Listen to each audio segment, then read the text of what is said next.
Hello everyone, welcome to my channel social study, जिसमें हम पढ़ रहे थे क्लास 7th का हिस्ट्री का चैप्टर 1 1000 वर्षों के दौरान हुए परिवर्तनों की पड़ताल, जिसकी हमने एक वीडियो मैंने अपलोड की थी जिसमें हम ये मैप के बारे में स्टडी कर चुके हैं। एंड हमने पढ़ी थी पुरानी और नई शब्दावली, ये भी हम पढ़ चुके हैं।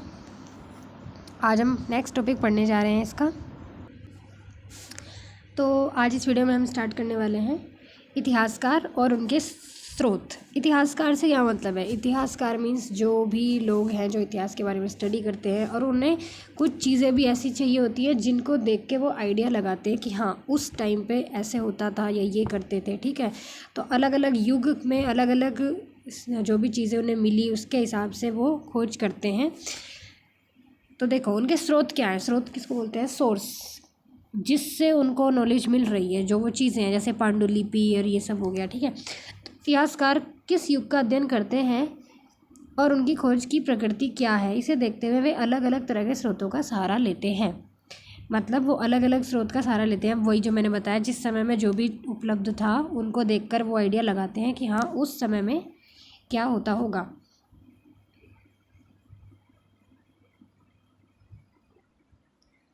जैसे उदाहरण के लिए पिछले साल जो मतलब 6th क्लास में हमने पढ़ा, गुप्त वंश के शासकों और हर्षवर्धन के बारे में पढ़ा था।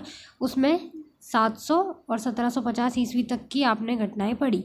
अब यहाँ पर आप उससे आगे की घटनाओं के बारे में पढ़ेंगे। ठीक है, सॉरी, ये आप इस बुक में पढ़ेंगे, उस बुक में से पिछली थी। यहाँ पर आप पढ़ने वाले हैं 700 से 1750 ईस्वी तक की घटनाएं। ठीक है, अभी हम पढ़ रहे थे ना 13वीं और 14वीं शताब्दी वगैरह, तो वो सब यहाँ पर आ जाएगा। 1750 तक का जो है वो आप इस बुक में पढ़ेंगे 7th क्लास में।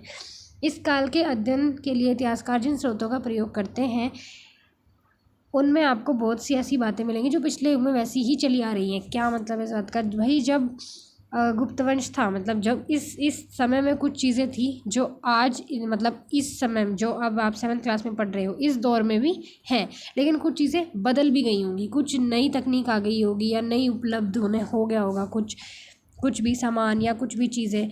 तो कुछ चीज़ें तो पुरानी वैसी ही चली आ रही हैं और कुछ बदल गई होंगी। इतिहासकार इस काल के बारे में सूचना इकट्ठी करने के लिए अभी भी सिक्कों, शिलालेख और सिक्के जो होते थे पुराने टाइम में जैसे थे, वो अभी भी इसमें भी वैसे ही चल रहे हैं। शिलालेख चल रहे हैं। शिलालेख होते हैं वो जिन पर लिखा रहता है कुछ।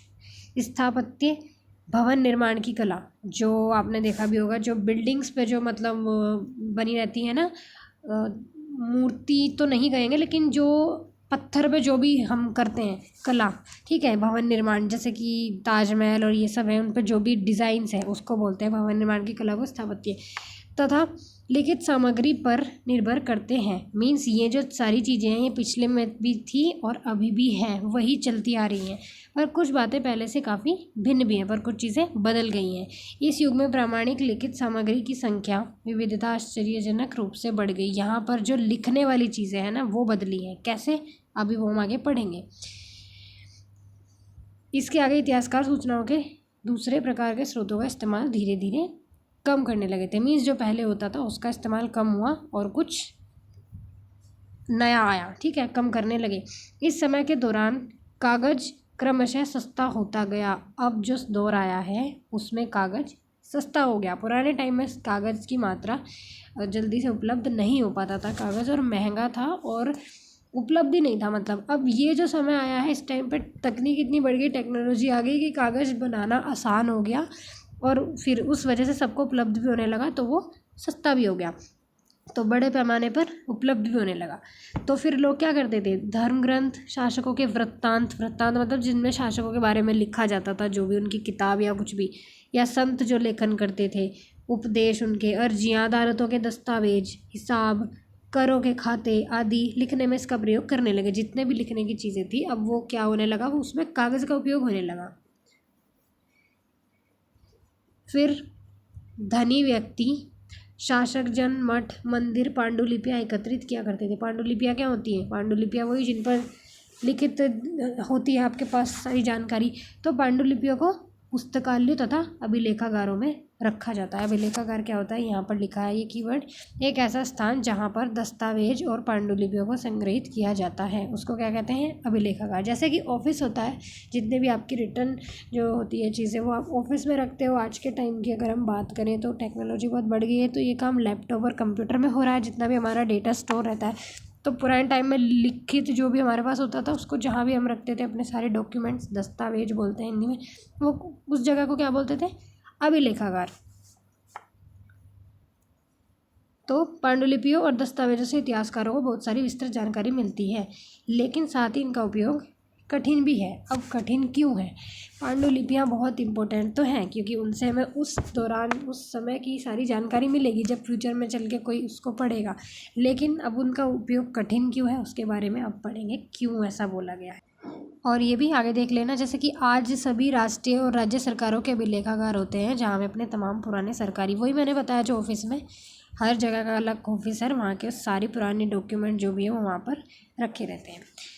तो अब यहाँ जाते हैं हम अपना, देखते हैं कठिन क्यों होता था। देखो उन दिनों क्या थे, छापे खाने तो थे नहीं। छापे खाने का क्या मतलब है, जो आज प्रिंटिंग मशीन है, ठीक है, वो नहीं था, तो सब हाथ से लिखते थे। जो पांडुलिपियाँ हैं वो हाथ से लिखी होती थी, तो इसलिए लिपिक बोलते हैं, या फिर लिखा है नकलनवीस। नकलनवीस का क्या मतलब है, जो नकल करता है, यानी कि एक पांडुलिपि थी, अब उसको देख के वो दूसरी में लिखेगा, ठीक है, वो लिपिक होता था। हाथ से ही पांडुलिपियों की प्रतिकृति बनाते थे। प्रतिकृति मतलब वही कॉपी, दोबारा से लिखना।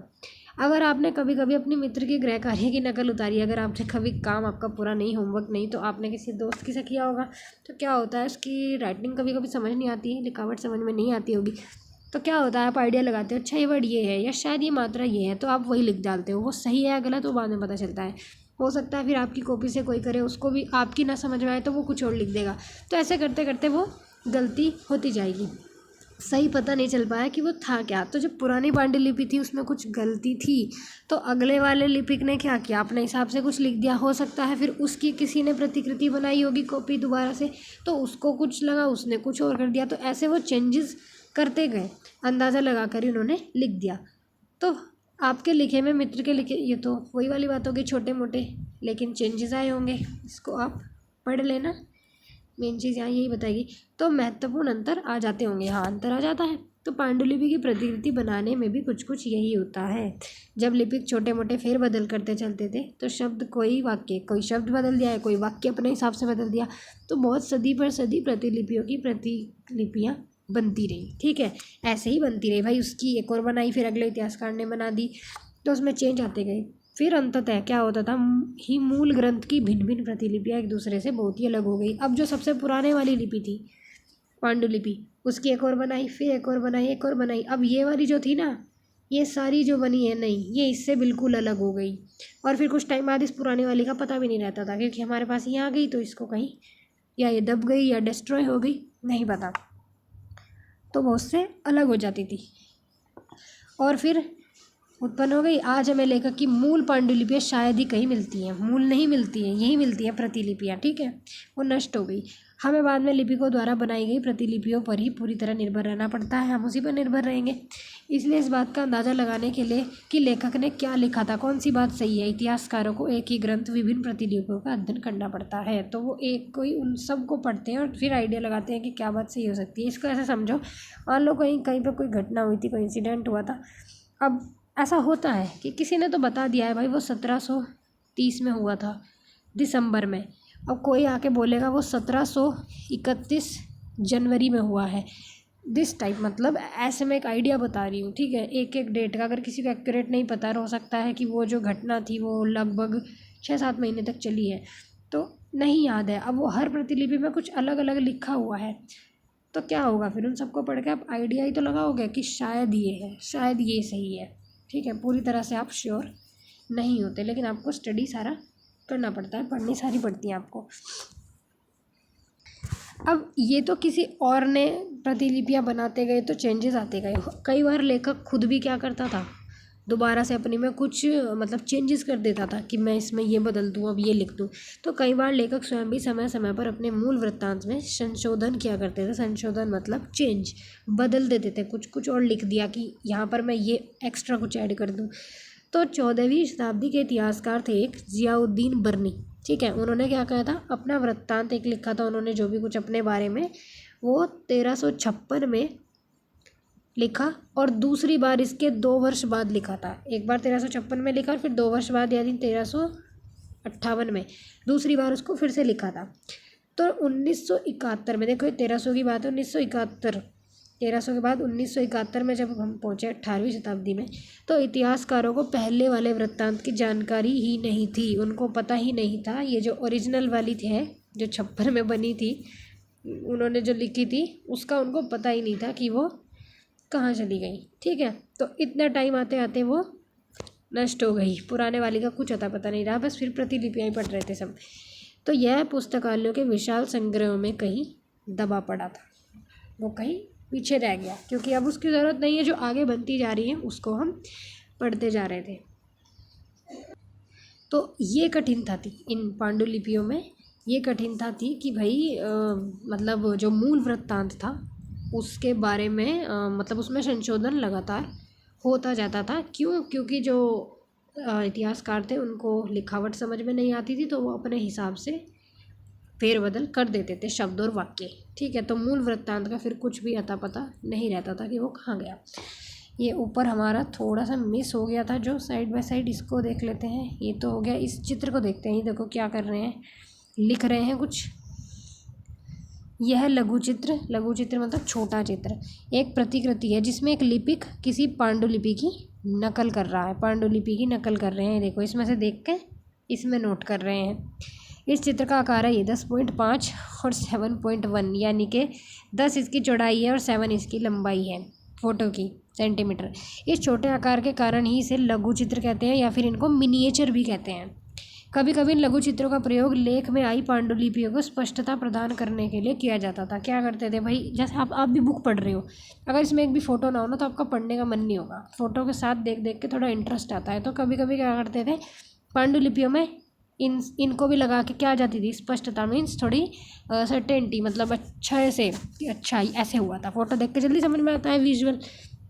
तो ये इतने सुंदर होते थे कि आगे चलकर संग्रहकर्ता अक्सर इन चित्रों को पांडुलिपियों से अलग करके बेचने भी लगते थे। वो इतने सुंदर होते थे भाई कि वो उनको अलग से बेचने भी लगते थे। आगे देखते हैं। ये देखो कुछ भाषा यहाँ पे लिखी हुई है। ये देखो इन दोनों फ़ोटो के बारे में है, ये है दायां और ये है बायां। ये देखो आप यहाँ पर, इसमें कुछ ज़्यादा ही मतलब क्या बोलेंगे इसको, बहुत क्लोज लिखे हैं जो भी है, और ये थोड़ा दूर लिखे हैं।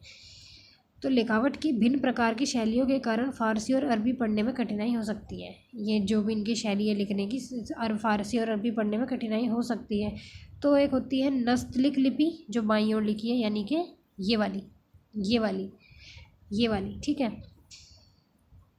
बाईं में वर्ण जोड़कर धारा प्रवाह रूप से लिखे जाते थे, यानी कि ऐसे जोड़ कर हमने लिख दिए हैं। और फ़ारसी अरबी के जानकारों के लिए इस लिपि को पढ़ना आसान होता होगा, जिनको फ़ारसी और अरबी आती है।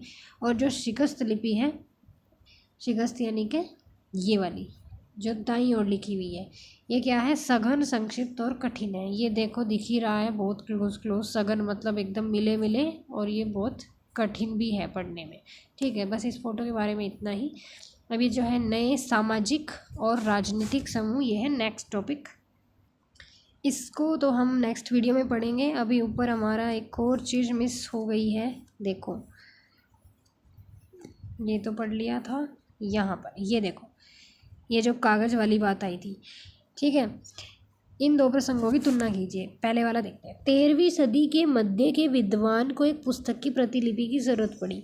उसके पास उतना कागज़ नहीं था, इसलिए उसने एक ऐसी पांडुलिपि को धो डाला जिसकी उसको ज़रूरत नहीं थी। उसके कागज़ को सुखाकर उसका इस्तेमाल कर लिया, यानी कि कागज़ उस टाइम उपलब्ध नहीं था। इतनी कागज़ की कमी हो रखी थी कि भाई उसने जो है पुरानी एक पांडुलिपि को धोकर, साफ़ करके, मिटाकर उसी पर नई वाली लिख दी। दूसरा देखो, एक सदी बाद अगर आप बाज़ार में कोई, एक सदी के बाद यानी 14वीं शताब्दी में कोई भी चीज़ खरीदते तो शायद दुकान वाला आपको वो चीज़ कागज़ में लपेट कर देता, जैसा कि आज भी होता है। हम भी जैसे दुकान पर जाते हैं तो हमारे पास ईज़िली हमारे पास अवेलेबल है आज के टाइम में ना कागज़ तो इससे आपको क्या आइडिया लगा है, इससे देखो क्या आइडिया लगा है। तो कागज़ कब अधिक महंगा था और कब आसानी से उपलब्ध था, 13वीं शताब्दी में या 14वीं में? ये तो बड़ा बेसिक क्वेश्चन है। ये बताओ आप मुझे, यहाँ 13वीं शताब्दी में कागज़ मिलना उपलब्ध नहीं था, इसीलिए तो उसने पांडुलिपि धोकर उसी पर लिख दी, और दूसरे वाली में इजीली उपलब्ध था। और महंगा कब होगा, महंगा भी यहाँ पर था, 13वीं में महंगा था और 14वीं में सस्ता था। क्योंकि 14वीं शताब्दी आते आते क्या हुआ था, तकनीक में बदलाव आ गए थे, तो कागज़ बनाना आसान हो गया था और लोगों को उपलब्ध होने लगा था। तो इसलिए 14वीं शताब्दी में वो सस्ता हो गया था और अधिक मात्रा में उपलब्ध भी हो गया था, और 13वीं में उपलब्ध नहीं होता था और बहुत महंगा होता था। ठीक है, ओके। नेक्स्ट वीडियो में हम पढ़ने वाले हैं फिर नेक्स्ट टॉपिक अपना ये वाला ही, नए सामाजिक और राजनीतिक समूह। पर इस वीडियो में इतना ही पढ़ेंगे अभी। Thank you so much for watching.